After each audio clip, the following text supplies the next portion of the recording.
Hello and welcome.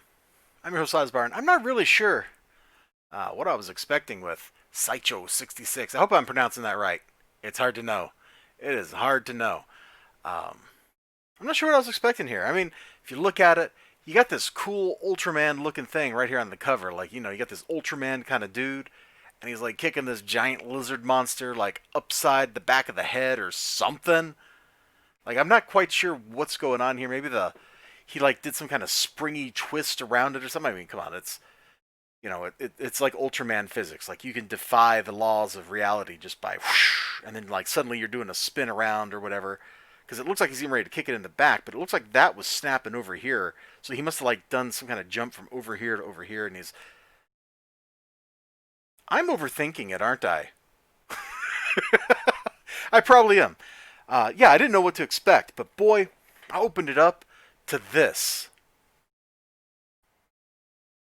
Now, this isn't the first page, but this is like, I got to this and I'm like, yeah, my eyeballs, they were not ready for this book. My eyeballs can barely comprehend all of this really awesome action in here. This is a ton of fun. It's absolutely a ton of fun. And you know what? If the entire book had just been this fight scene, as these like Ultraman dudes fought off these giant lizard monsters, like I would have just been pretty happy with like that. Like I'm not gonna lie, I'm not gonna front on you. I would have just like taken in all this crazy, crazy stuff. Like everywhere you look, there's just something happening in this spread. But that's not the life we live in. That's not the world we live in. Instead, we live in a world where, well, it's like Ultraman. So you got this girl. She ends up getting a piece of like the power as the story goes on. I don't think that's too much of a spoiler because I'm not telling you anything about her and her life. Like, okay, maybe I should. Like, she's in a band, but she gets like a little piece of the power somehow. I'm not going to tell you how. And well, boom, Ultraman fighting a lizard on Earth. I was fun. It was a lot of fun. And you know what? As I was reading it, like I got to give you like the flow of my opinion of this book as I was reading it. Oh, this is so cool. What am I reading? I don't care about this. Oh, this is so cool. Which made me appreciate the middle part that I had just said. I don't care about this. Like it's funny how reality works like that. The writing in here, the girl's situation seems like a good setup for a TV show. There's her family life, her dad, mom. They're very different people from each other. They're both very different from her. She's a little bit estranged from them both. She's got a boyfriend who seems kind of aloof. I'm not quite sure what exactly is going on there. So it looks like there's going to be. I don't know how many issues the series is going to get, but it looks like whatever happens in like the next issue, I'm sure they're working on it. Um, that there's like setup there for a lot of interesting interpersonal drama as a backdrop upon which to perform giant Ultraman lizard kicks. So if you like that kind of story, any Sentai story, Ultraman, obviously not like Ultra Q, where you got like the Science Patrol doing all the heavy lifting, but like Ultraman, where it's just like dude turns into a giant dude, fights monsters, anything like that. Power Rangers, since that's what Sentai shows like people typically think of in the U.S. Anything like that, where you have somebody and they have to deal with things. It's a very classic setup, really. Like if you think about it, because if you go to a lot of classic superhero setups, they're the same way. You have the hero, right?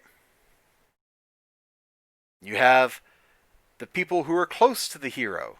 You have the hero's life situation, the people the hero knows around them, all that kind of stuff. And I guess when I say like any classic superhero, I'm talking specifically like Marvel stuff in the 60s, because they are all literally structured that way, which is also the same way that a lot of good, the Sentai type stories are structured, where you have the main character, or characters, I guess I should say, and they have relationships with each other, they have relationships with other people, and it provides like a little bit of meat to the story, so that the story is not literally just let's kick a giant lizard in the head, Although I would have been satisfied with let's kick a giant lizard in the head. Like, come on. If you don't get hype on seeing that, this isn't the book for you. All right, that's all I'm going to say. That's where I'm going to end off. If this doesn't make you hype, just go. I will talk a little bit about the art. I like Matt Weldon's art. I'm not sure it's actually a great fit for this particular story. I think, well, it's different, I guess, is kind of the thing. Like, I'm reading this, I'm just going, I wish this looked like a manga.